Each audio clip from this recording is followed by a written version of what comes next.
What's going on, everybody? Welcome back to another video. So DJI has probably dropped one of the largest, if not the largest, update for the Mavic 3. So you're going to want to make sure that your battery's charged up. You're going to want to make sure that you have a solid data connection in order to update to this firmware. So we're just going to go through this entire list. I've got the whole list right here of all of the things that they've added to the Mavic 3, making it more an appropriate drone for its price point. So with that being said, let's go through this list real quick. Adds switch to the Tele camera in photo mode, including single shot, AEB, burst, time shot. Now supports JPEG, RAW, or JPEG and RAW photo formats. So if you remember before the Tele camera, we didn't have any manual control whatsoever. With this edition, we now have manual control, which makes it really awesome to use the Tele camera and get some really nice photos out of it. Adds switch to the Tele camera in video mode, supporting 4K at 25, 30, and 50 frames per second. 1080p supports 25, 30, 50 format, and ISO and shutter speed settings. So they gave us more manual control over the Tele camera while in the video mode at 4K and 1080p shooting modes.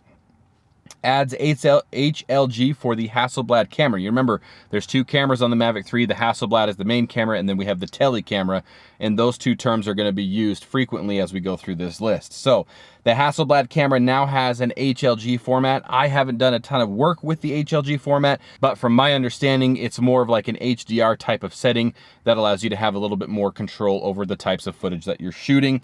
Please correct me down in the comments if I'm wrong, but I have not had a lot of time to work with the HLG. Adds 1080p at 200 frames per second slow motion when using the Hasselblad camera. So they have finally given us more slow motion in the 1080p setting. Adds HLG and D-Log to shoot MasterShots and QuickShots, but not including the asteroid, which is weird for some reason. I don't know if that's because it combines the video and photo mode, which is probably my guess, but we now have the ability to use D-Log and HLD, so we can shoot MasterShots and the QuickShots in HLG.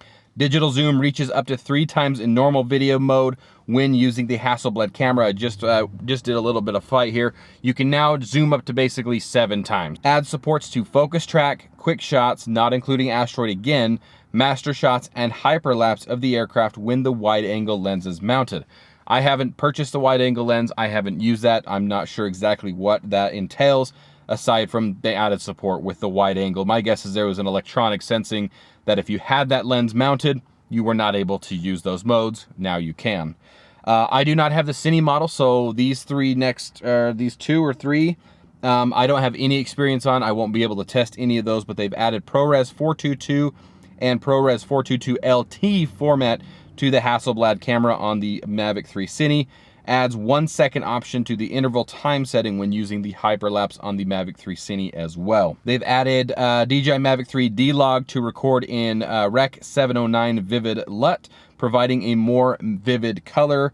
You can visit their website to download that look, so it looks like they've supported an updated LUT or lookup table for when you're doing post-production. Adds new Nifty option for bypassing when using the APAS 5.0. That is the tracking suite.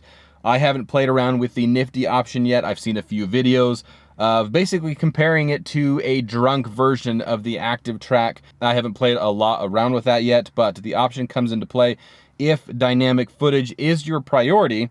It'll allow you to bypass obstacles much closer than previous options while offering a smoother trajectory. So it sounds like it's supposed to be able to give you smoother looking footage, better looking footage, at the cost of not having as good as an an active track sensing or obstacle avoidance. So you want to be careful when you're using that. And from what I saw, there was an actual warning about using that as well. They've added a reset all settings and clear all data options. It does say to refer to the Mavic 3's user manual for details. My guess, you can just go clear all the data out of your stuff and kind of like start from scratch or whatever. Add support for Japanese RID requirements. Increase home point refresh rate. Optimizes the focus performance when recording with the Tele camera. Optimizes the stability of the aircraft when shooting a hyperlapse. And then fixes the issues where pilots were unable to use hyperlapse when flying near a flight altitude limit zone. Now, a few things that I've noticed right off the bat with going through just a couple of batteries is I've noticed it seems like the video feed and the video connection seems to get really muddy and choppy, even if you have a pretty good line of sight on the drone. So we'll see if there's an update or a fix, or if this is a common problem with anybody else. But as far as like flight performance or anything like that, I definitely think that the optimizations for the flight stability has been there. There was times before this update that I noticed the drone would kind of drift here and there, even if there was no wind, as if it was kind of still receiving some input from the controller. That seems to have fixed itself. It's, at least at my initial test, we've got a pretty rock solid flight path. Now, the biggest thing with this update is I think we finally made some headway on how fast the drone will acquire those GPS satellites and maintain a lock. So there you have it. That is going to wrap it up for this update. Like I said, it is a very extensive list. There's a ton of stuff on there. I encourage you to go through, review it.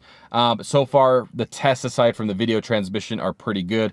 And like I said, I think we've finally locked down, or at least got a better lock on the GPS satellites. So I will continue to update you guys either by a pinned comment or maybe even doing a short video on if there's any other issues that I've seen, but so far things are pretty good.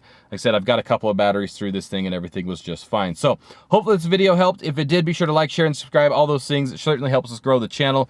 And happy flying, and we'll see you guys on the next one. Peace. Ciao.